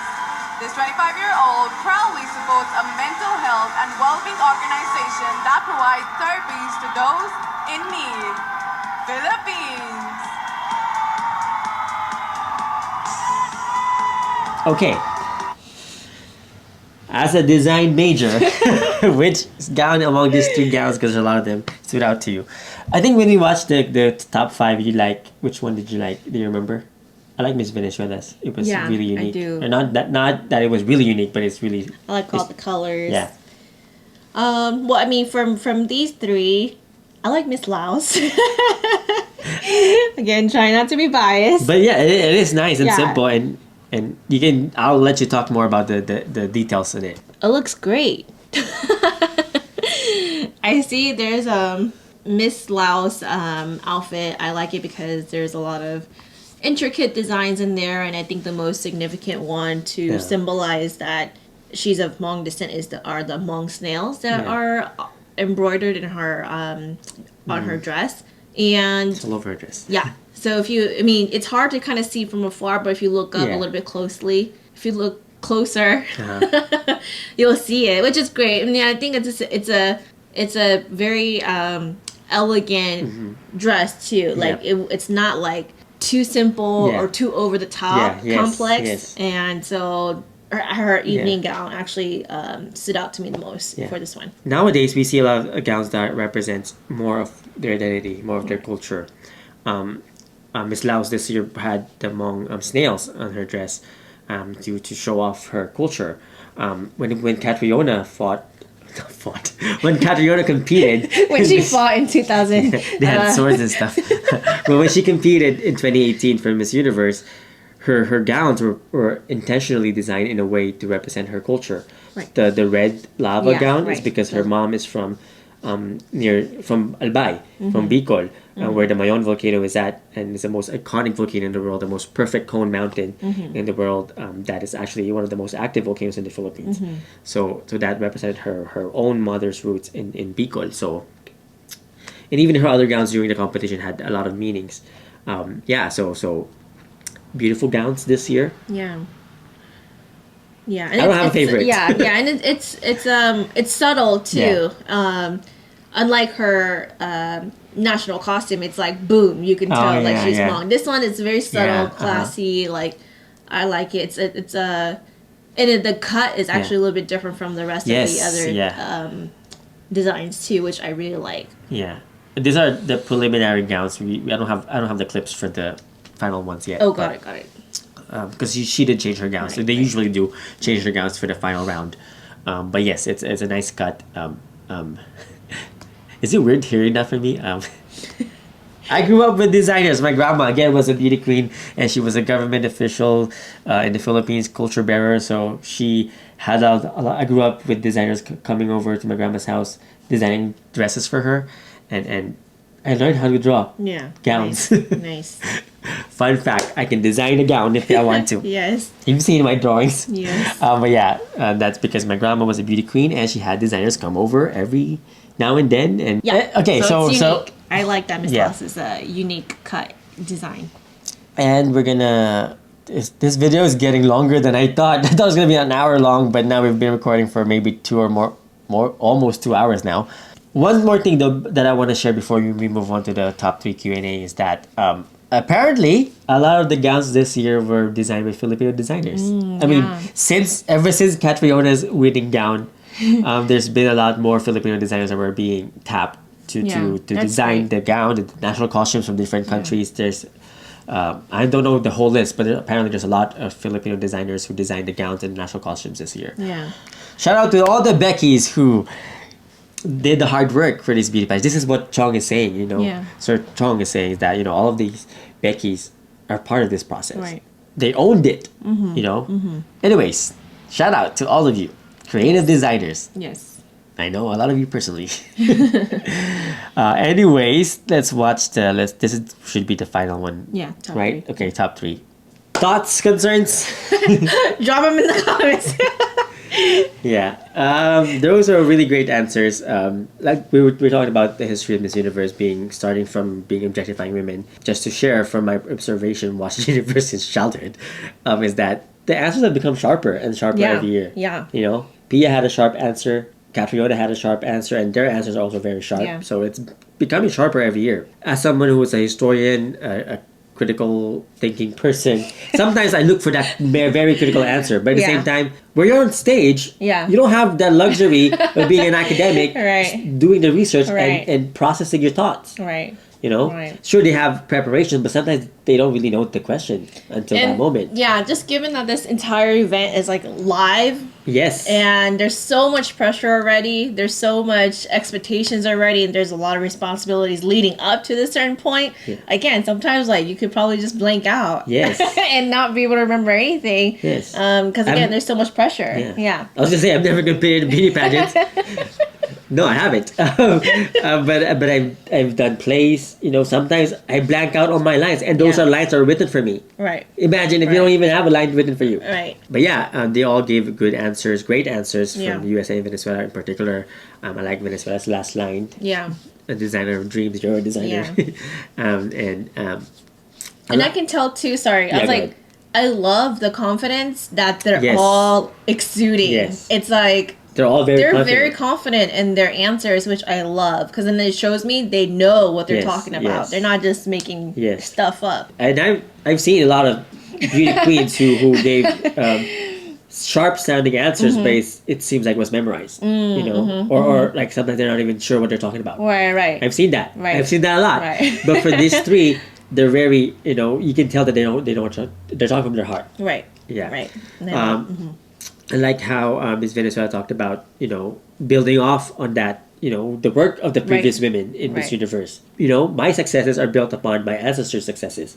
So that's what she's trying to say. Right. And she's, you know, Yeah, I mean, I think the Dominican Republic, the way that so I guess the elegance Yes. of what I've seen yes. from previous beauty pageants, or I guess how beauty contestants Yeah. are supposed to kind of be elegant and classy, whatever.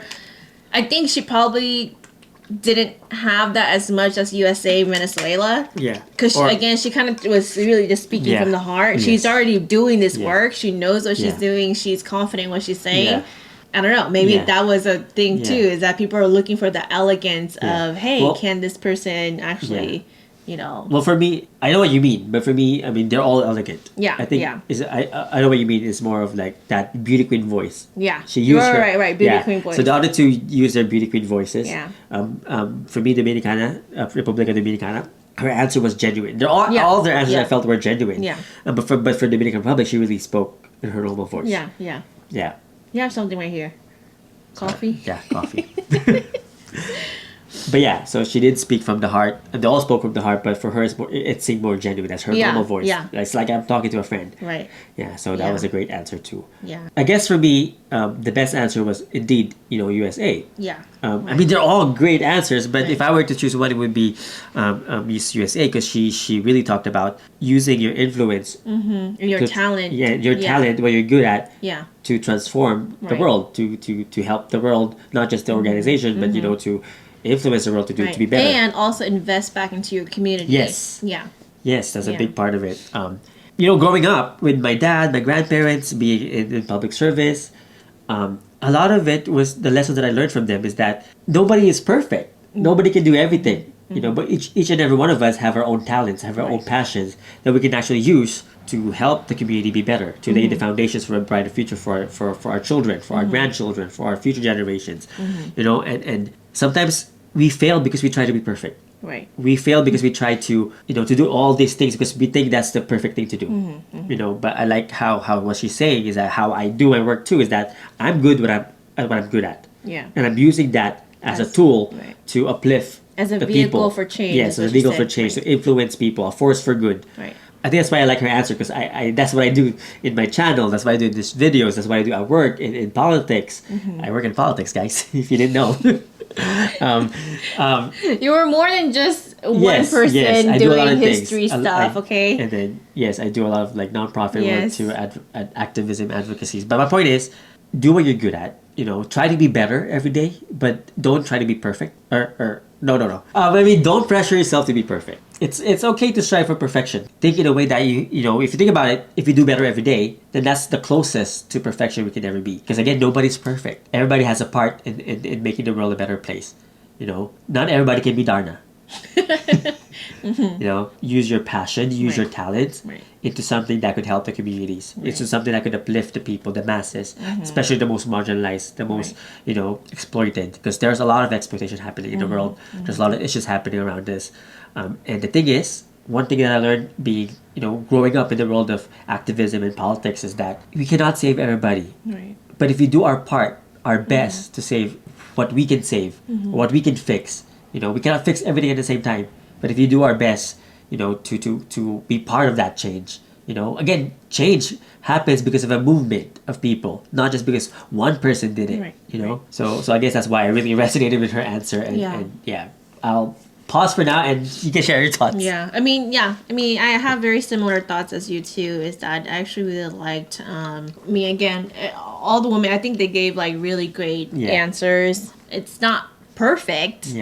In terms of what you know, I know like a lot of people are looking for, but I think it's all great answers of understanding how to use their talents and their voices to create change.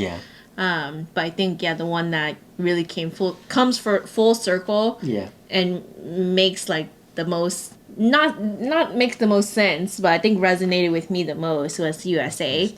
Again, just kind of given her work and understanding what she does, and you know, it makes sense to me that that was her answer, is that to create change with the talent you have and with the voice that you have, and to really invest back into your community, because that's where you will see that you'll have success, is when you invest back into your community. That's the best way to also uplift people, is that you share your success, not selfishly keeping it to yourself, but you actually share your success to the community, giving it back to the community. And I think that's why she won. And the thing is too, is that for people, what I appreciate about this generation of Miss Universe or beauty pageants in general is that a lot of them are now, not all of them of course, but a lot of them are actually active in the community, actively working towards making the community better. You know, having that critical lens. But what people don't understand is that even this show is just the tip of the iceberg of this whole process, this whole pageant. Nowadays, if I'm not mistaken, 50 to 60% of the scores happen during not the Q&A, but during the private interviews that they have with the judges. So all these 84 women were interviewed privately by each of the judges. You know, and those are more like, you know, talking more about what their passion, their work, things we don't see on TV. You know, because that's like an hour-long conversation or something. You know, we don't really see it. You know, we only see the glimpse of it with their answers. You know, half of their score comes from that. So a lot of people are saying, "Oh, she's not beautiful enough. She did not. Her dress is not as that pretty." But at the same time, we did not hear what they talked about in the interviews.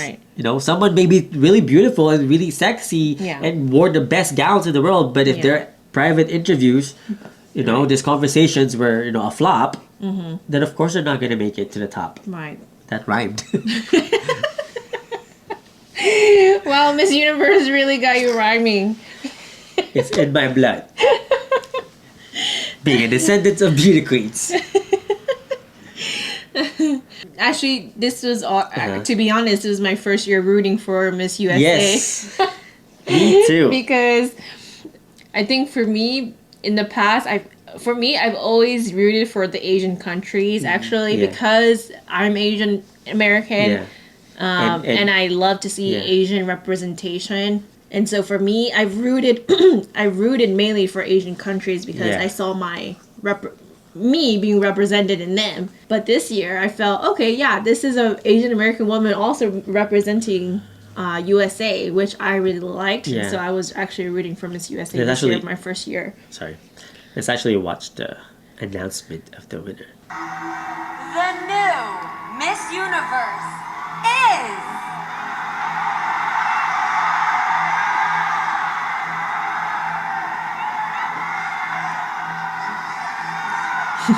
For attention.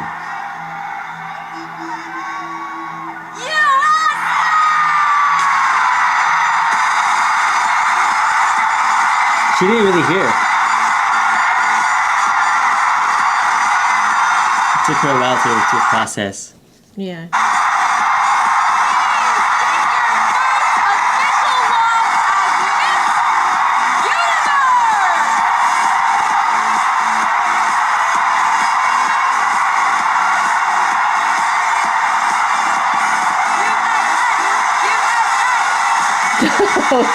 Yeah.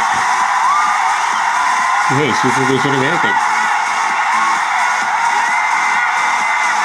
Okay. We can continue our conversation. I just wanted to watch it again. But yeah, so we're talking about now Miss USA winning the pageant. How do you feel about it as an Asian American woman? Hey, I feel good. Honestly, I mean, I think in the past, because there hasn't been a lot of Asian American representation for Miss USA, Yeah. I've tended to root Yeah. for other Asian American contestants. Yeah. But then actually seeing that this year we have an Asian American or Filipino American representation for Miss USA, I think that's huge. Yeah. So for me, I'm like, okay, yeah, this is it. Like, I'm rooting for Miss USA. Yeah. So I feel good. I mean, Yeah. I'm happy of her success, and I'm happy that she won, actually. And I'm glad that, it took her not just beauty, but brains Yeah. and heart and everything as well to get to the top. So, Hard and hustle. Shout out to Mayor Pro Tem Mai Bang. yes. Yeah. Well, how do you feel? I have a lot of feelings. Yes. You have a lot of feelings. This is historic in many ways. She's not the first Asian American to win Miss USA. She's also not the first Asian American Miss USA to win Miss Universe. That honor belongs to Brooke Lee. Did I say her name right? In 1997, who's Hawaiian, mixed Asian ancestry, mixed Hawaiian ancestry. She won in 1997 as Miss Universe, and she was the first Asian American to win Miss Universe pageant. I was too young then. Yes, 1997. Yeah. But this is again, me too. This is the first time I'm rooting for Miss USA. Of course, I've always rooted for Miss Philippines. I grew up in the Philippines, and I would have rooted for Miss USA in 1997 if I had known that she Right. was the first Asian American back then. To win, or not to represent the U.S. because there's been ones in the past. Right. But I have a personal bias in 1997 because Miss Philippines in 1997 is a family friend. So I knew her personally, I met her personally when I was a kid. So I was rooting for her, of course. But anyways, Arbany, her journey is really amazing. People don't know her journey. A lot of people are not aware that she basically struggled to win Miss USA alone. And even after Miss USA, she actually struggled. Again, she's the first Filipina American to win Miss USA. Yeah, that's huge. She was the first Filipino American to win Miss Texas. And Texas, let's be honest, in a lot of ways, it's a very racist society. So for Texas to even choose her, Right. To represent Texas, which is, a lot of white supremacists are there, let's be honest, it's a big accomplishment. Yeah. And then winning Miss USA Right. was a big accomplishment. And now we see USA Miss Universe. as Miss Universe, Filipina American Miss USA winning Miss Universe is a huge accomplishment. Yeah. Especially in terms of representation. Yeah. So a lot of people are saying like we shouldn't celebrate her as Filipinos because she's just half Filipino. Why are we always celebrating these half Filipinas? I'll talk more about that later. But my point is, it's a historic moment for Filipino Americans because for most of our history with the United States, the Philippines have a complicated history with the United States. Yeah. I wrote a book about it, and I made videos about it. For the last 100+ years, that the Philippine history have been entangled with Americans, our society have been entangled with Americans. We've always been pushed to the sides, pushed to the background. The Filipinos have been exploited by the United States. The first wave of Filipinos, not the first people to set foot in the U.S., but even then, they were exploited by the Spaniards in 1587. And then in the 1900s, the first wave of Filipino Americans were exploited workers. So to see, it's really interesting to see a Filipina American, a brown person representing the U.S. We've seen black women, beautiful black women represent the U.S. Right. as Miss USA. Yeah. And that has its own history and layers into it. Right. But we're talking about Arbany right now. For Arbany, for me, it gives me a sense of pride, as a Filipino American, to see a Filipina American with this Miss USA. Right. And even when she won Miss USA, I already had the feeling she might win Miss Universe because she exudes all those modern Miss Universe Right. was looking for, like someone who's active in the community, who's standing up for women's rights. not just beauty, but with brain and the heart into it. A lot of people don't know that when she won Miss USA, there's a lot of controversies. People said they rigged it in her favor. What's sad is that when she won Miss USA, they did not hug her. Usually at the end of the pageant, whoever is the winner, most people would just run to them and hug them, congratulate them. When she won Miss USA, nobody hugged her. You know, so this is actually winning Miss Universe when the fellow Miss Universe contestants hugged her was the first time that she was hugged. You know, and people don't realize that Filipinos, Asian Americans also have a lot of struggles. We're always this model minority that people don't think we struggle, but we also have our own struggles. It's not the same. It's similar to other ethnicities, to Black people, to Native Americans, but we also have our own struggles. You know, so when she won, people doubted her. It was they're quick to judge her, criticize her, and accuse her of cheating. You know, but she deserved it. Look, she won the actual Miss Universe. And for Filipinos to actually see themselves in this national stage. Because here's the thing. The Philippines was a colony of the United States. The Philippines fought a war against the United States. The Philippine-American War killed between 1 million to 3 million Filipinos. And after that, Filipinos were exploited throughout the history of the U.S. to this day, you know?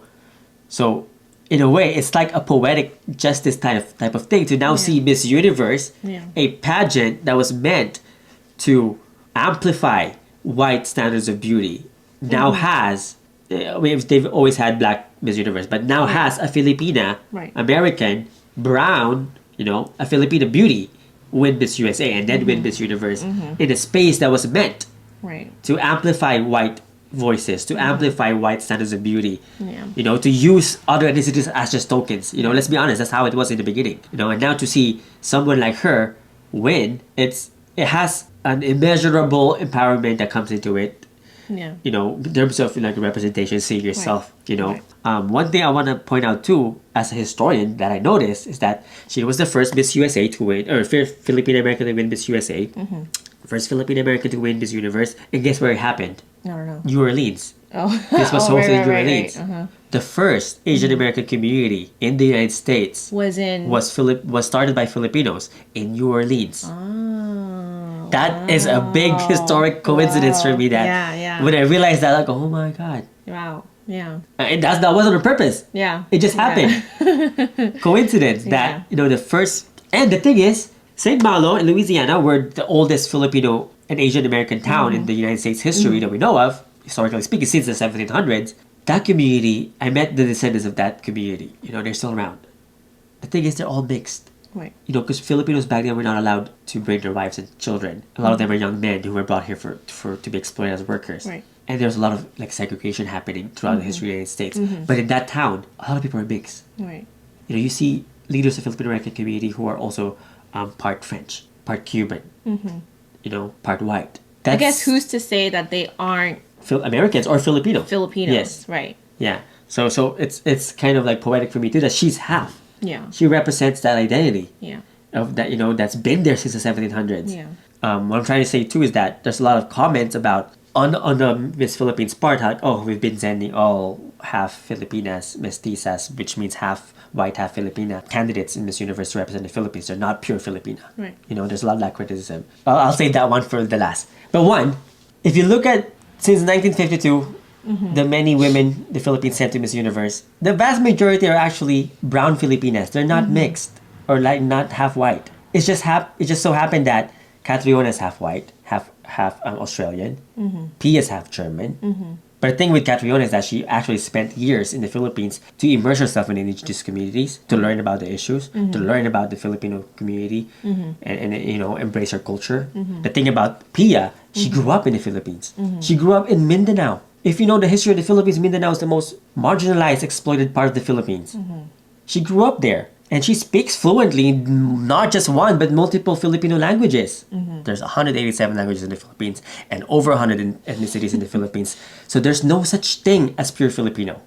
In fact, the phrase Filipino itself used to refer to white people born in the Philippines. And then we reclaimed that identity during the or right before the Philippine Revolution. First in the 1700s and the 1800s, you know. So there's no such thing as a pure Filipino. I myself have indigenous Aita roots. I have indigenous Kapampangan roots, Tagalog roots, Pangasinan roots, Tausug roots. I have white roots from Spain, from the Basque community in Spain, from Galicia in Spain. I have Portuguese ancestors. I have Irish ancestors.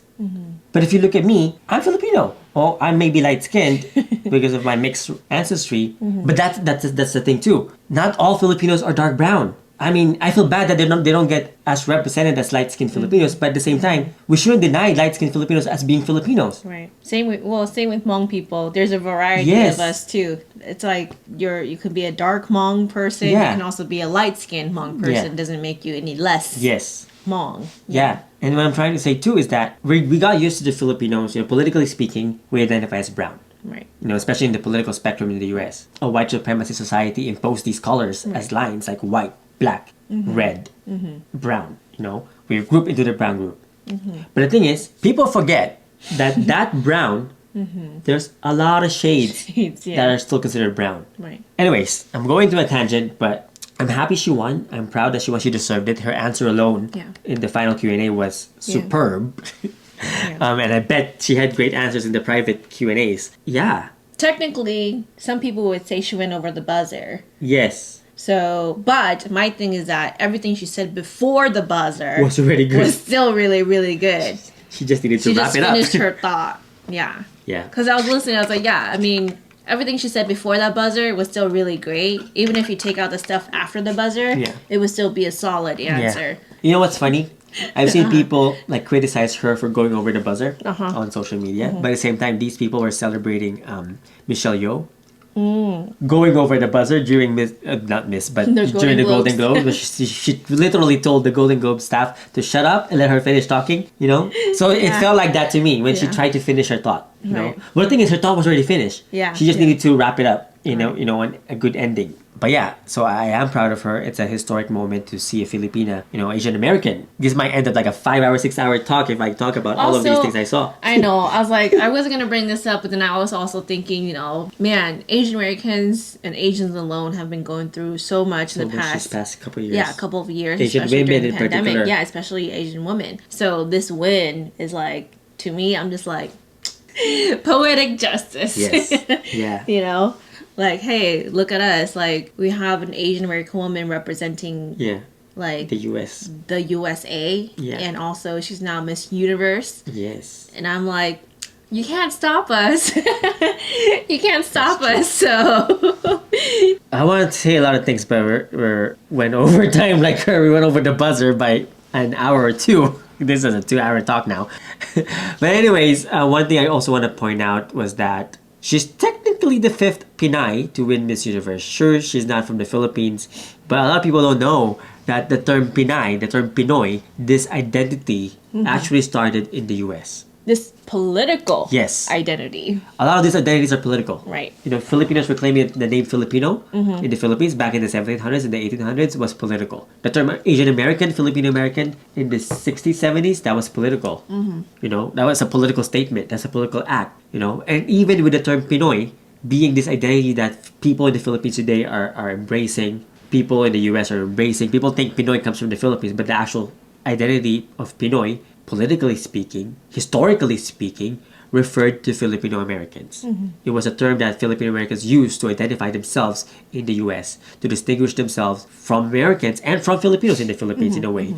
And it began in the 1900s, in the 1920s. And shout out to the late Dr. Mabalon for doing that research and work. You can learn more about it in her work. Little Manila is in the Heart, her book, her amazing book about Filipino American history. So this identity was Pinoy, Pinay, is an identity that started in the US to refer to Filipino Americans. So in a way, she's a Pinay. Right. Because people are saying like, oh, she's not Pinay enough. Right. But do you even know where the word Pinay comes from? From the experiences of Filipino Americans. And one thing I also want to share is that historically speaking, people like her with that mixed race, that type of mix, her dad is Filipino, her mom is white, has actually been persecuted. Historically speaking, you know this in Asian American studies. These were not allowed. Right. They're not just illegal, people died from this. Riots happened because of this. A riot in 1930 happened, in January 1930 happened because white men were not happy that Filipinos were dancing with white women at the bar. at the dance halls. On top of the Great Depression, they blamed them for it. And it became this whole riot, this whole violence, bombing Filipino businesses, raining bullets in the house of Filipinos throughout California. These things, this riot sparked because of white women dancing with a young Filipino man, a dashing manong. We call them manong, but they're not that old. They were young back then, So for me, having her dad, and her mom's story too, I want to learn their story. Yeah. It's not that long ago that mixed marriages were allowed in the U.S. I forgot the exact year, but it was not that long ago. Right. That, especially when it comes to like a white mom and a brown, black, indigenous dad, that's even much more rare. This is not to diminish other types of mixed families, but this is just to put context in how historic this is. Yeah. Not long ago, she would not exist. We often see a lot of mixed Filipinos, the half Filipinos today, that are usually white parent, or white dad, and a Filipino mother. And there's a lot of layers into that history. I grew up in Clark, next to Clark, where I see white men exploiting brown women, brown queer people, brown kids for their sexual pleasure.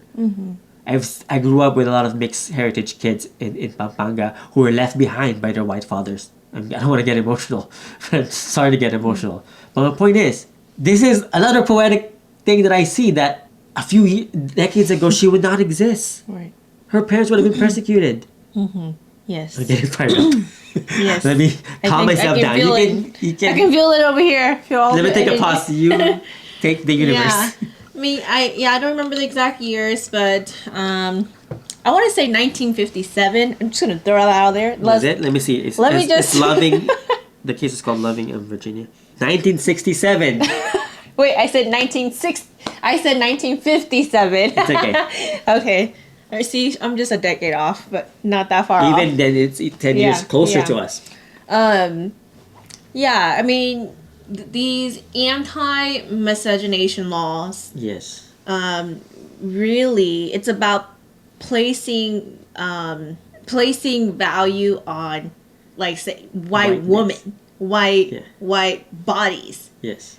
And so marriage with foreigners, especially dark-skinned men, was illegal. And so having, like, this is like what, 1967, that's only a few decades ago. Knowing that we had such racist policies and racist laws in the United States, just 50 or so years ago, and having this all kind of come to be, like with the fifth Pinay being Miss Universe, first Miss USA that's Filipina. I'm just like, see, you can't stop Asian American women. It's just powerful. Yeah. To kind of see, like, how much especially people of color, have gone through in this particular country, and then to have such a global platform like Miss Universe and say, hey, you know what, this is our Miss USA on top of winning Miss Universe. It's like the cherry on top. Like, you can't beat that. Yes.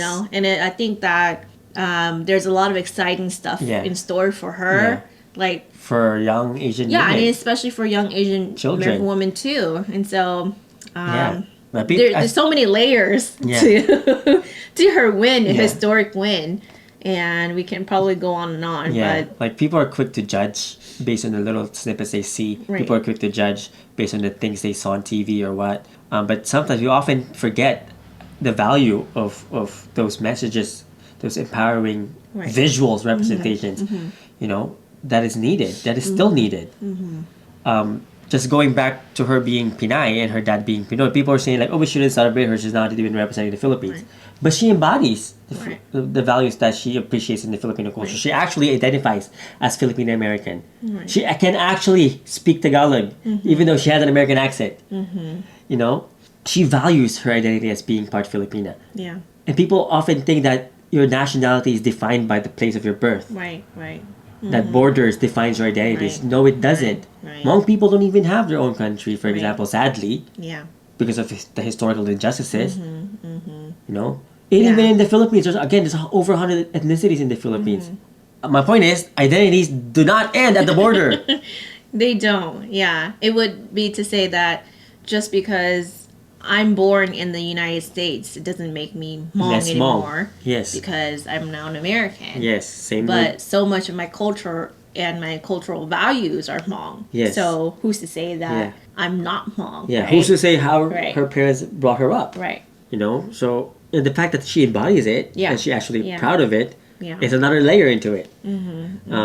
But yeah, it doesn't. For example, people are telling me like, "Oh, you're." The thing is, like for example, I'm a 1.5, what they call 1.5 generation Asian American, Filipino American. So sometimes they see me as not American enough. Right. And at the same time, in the Philippines, sometimes they see me as not Filipino enough. Right. But you know me, I'm equally. You're probably most very equally Filipino. I have American values, but I also have Filipino values. Yeah. Yeah. And just because I criticize the United States for what they did in the Philippines, it doesn't mean that I'm anti-American. That's the thing. That's the thing with people. Being critical doesn't mean you hate something. Sometimes you actually appreciate something to be critical of it. Right. I'm critical of the Philippines too. Right. You know. Anyways, I don't want to go into tangent.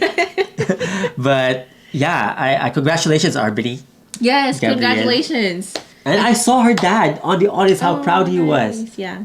Yeah. to see an old Filipino Yeah. manong be proud of his Aw, daughter. That's heartwarming. It is. Yeah. Again, these images, these visuals that we see have their own power that we often neglect or we often underestimate. You know, fun fact, she's not the first half Filipino to represent another country.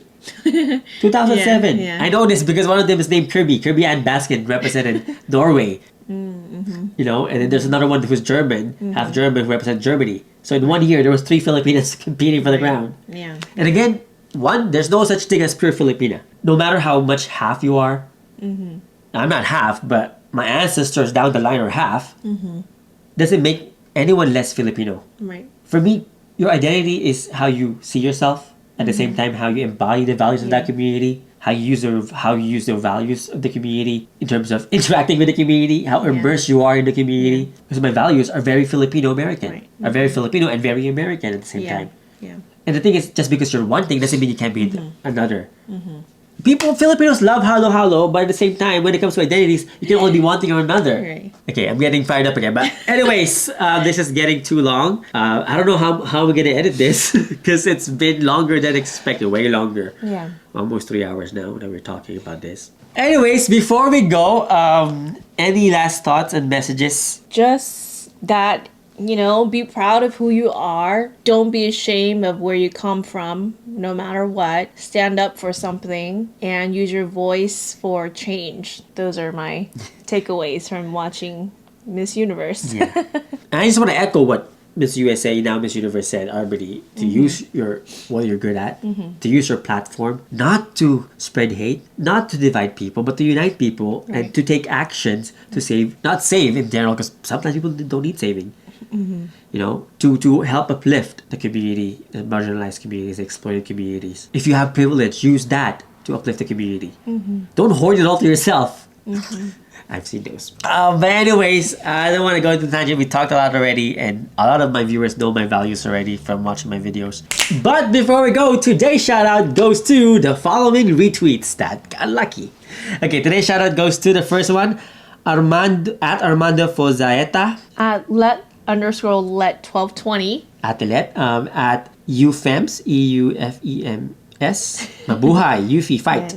Yes. At Laguna Bay Fables. Laguna Bay Fables, Kath. At Gilio Gen, or Gilio Gen. Gilio Gen, let me know how to say your Twitter name. But shout out to all of you. Thank you for supporting my channel. Shout out to my patrons, my subscribers throughout these years. Without your love and support, this channel would not exist. And with that is it for us today. Let us know what you think about today's video in the comments below. Don't forget to like, share this video, comment down below, and please subscribe. See you next time. We're in Tagalog, Kita Kits, and in Kapampangan, Mikitex. Do you have something in Hmong to say see you next time? Shinjido. I'm not gonna try to butcher that. So, maraming salamat. Again, Kita Kits, Mikitex, Kita Aita, and all the different languages in the Philippines. Jum palagi in Bahasa Melayu. There's a lot. Anyways, thank you so much for watching. And I do appreciate all your love and support throughout these years.